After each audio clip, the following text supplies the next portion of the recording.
వైద్యాధికారులు ఎవరైతే ఉన్నారో వీళ్ళందరూ కూడా చుట్టపు చూపుగా రావడం జరుగుతుంది. విధులు సరిగా నిర్వహించడం లేదు. 2 నుంచి 3 గంటల్లో లేదంటే వచ్చి సైన్ చేసి అక్కడ నుంచి వెళ్ళిపోతున్నారు. సీసీ కెమెరాలు అక్కడ ఏర్పాటు చేసినప్పటికీ పిఎస్సీలో ఎక్కడ కూడా సీసీ కెమెరాలు పనిచేయడం లేదు. వాళ్ళు ఇష్టరీతిగా వ్యవహరించడం జరుగుతుంది.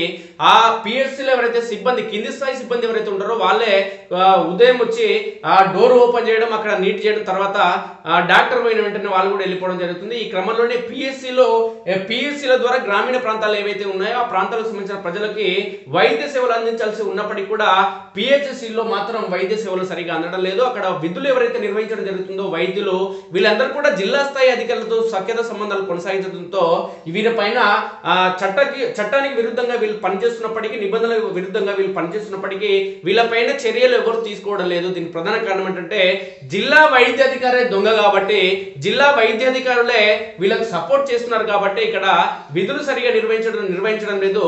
ప్రజలను ఎవరైతే ట్రీట్మెంట్ కోసం రావడం జరుగుతుందో, చికిత్సల కోసం, వాళ్ళందరూ కూడా తీవ్ర ఇబ్బందులు ఎదుర్కోవడం జరుగుతుంది. ఎందుకంటే పిఎస్సీలు అంటే గ్రామీణ ప్రాంతాల ఆ దగ్గరలో ఉంటాయి కాబట్టి చుట్టుపక్కల గ్రామాలకు సంబంధించిన ప్రజలందరూ కూడా అక్కడికే వెళ్ళడం జరుగుతుంది చికిత్స కోసం. కానీ వీళ్ళు సరైన నిబంధనలు పాటించకపోవడం, విధులకు సరిగా హాజరు కాకపోవడం, విధుల్లోకి వచ్చి సంతకం చేసి తిరిగి వెళ్తున్న క్రమంలో ఇక్కడ స్థానికంగా చికిత్స అనేది గ్రామీణ ప్రజలకి అందడం లేదు. ఈ క్రమంలోనే కల్వకుర్తి తదితర పట్టణాలకు సామాన్య ప్రజలు వచ్చే పరిస్థితి ఉంది. ఇది కల్వకుర్తి మండల పరిధిలోని రఘుపతిపేట పిఎస్సితో పాటు తెలంగాణ రాష్ట్ర వ్యాప్తంగా కూడా ఇదే తంతు కొనసాగుతుంది. దీనికి సంబంధించి వాటితో ఒకసారి మనం గమనిస్తే, అంటే ఉదాహరణకు ఈ రాష్ట్రంలోని కొన్ని అంశాలను ఒకసారి మనం గమనిస్తే, చుట్టపు చూపుగా ఆసుపత్రికి పిహెచ్సిలో వైద్యుల ఇష్టరాజ్యం, సమయపాలన పాటించకుండా నిర్లక్ష్యం, విధులు నిర్వహించేది కేవలం 2 నుంచి 3 గంటల, సీసీ కెమెరాలు ఉన్న పనిచేయని వైనం, వైద్య శాఖ అధికారుల పర్యవేక్షణ కరువు. ఈ తెలంగాణ రాష్ట్ర వ్యాప్తంగా మొత్తం ఇదే విధంగా జరుగుతుంది.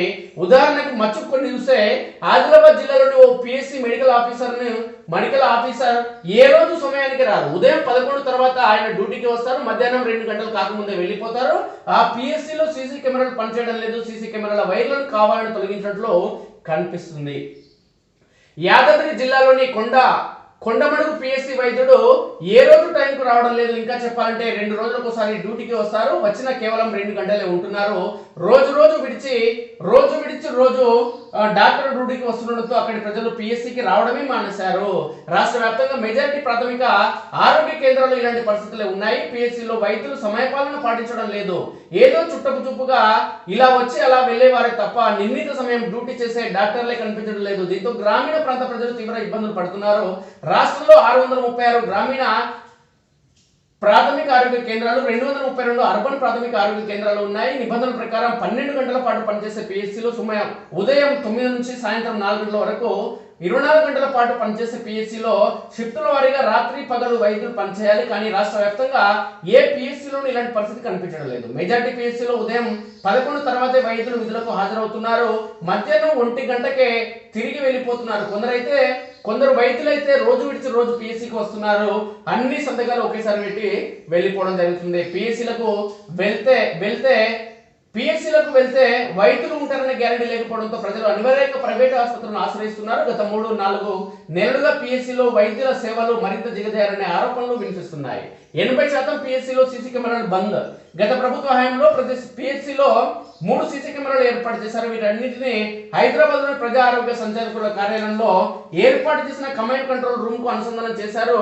అన్ని పిఎస్సిలను ఇక్కడి నుంచి పర్యవేక్షించేవారు. దీంతో డాక్టర్లు, నర్సులు గైరా జరిగితే వెంటనే తెలిసిపోయేది. సదరు డాక్టర్లకు వెంటనే నోటీసులు జారీ చేసేవారు. ఇలాంటి నిఘా వ్యవస్థ ఉన్నతాధికారుల నిర్లక్ష్యం కారణంగా ప్రస్తుతం నిరుపయోగంగా మారింది. 80% పిఎస్సిలో ప్రస్తుతం సీసీ కెమెరాలు పనిచేయడం లేదు. ఆసుపత్రుల్లో సీసీ కెమెరాలు పనిచేస్తున్నాయా లేదా అని అడిగేవారు కరువయ్యారని ఓ జిల్లాకు చెందిన పిఎస్సి వైద్యుడు తెలపడం జరిగింది. ఉదాహరణకు భద్రాద్రి జిల్లాలో 29 పిఎస్సిలు ఉంటే 20 చోట్ల, యాదాద్రి జిల్లాలో 19 పిఎస్సిలు ఉంటే 13 చోట్ల సీసీ కెమెరాలు పనిచేయడం లేదు. కొన్ని చోట్ల డాక్టర్లు సిబ్బంది కుమ్మక్కై సీసీ కెమెరాల కనెక్షన్ తొలగించినట్లు స్పష్టంగా తెలుస్తుంది.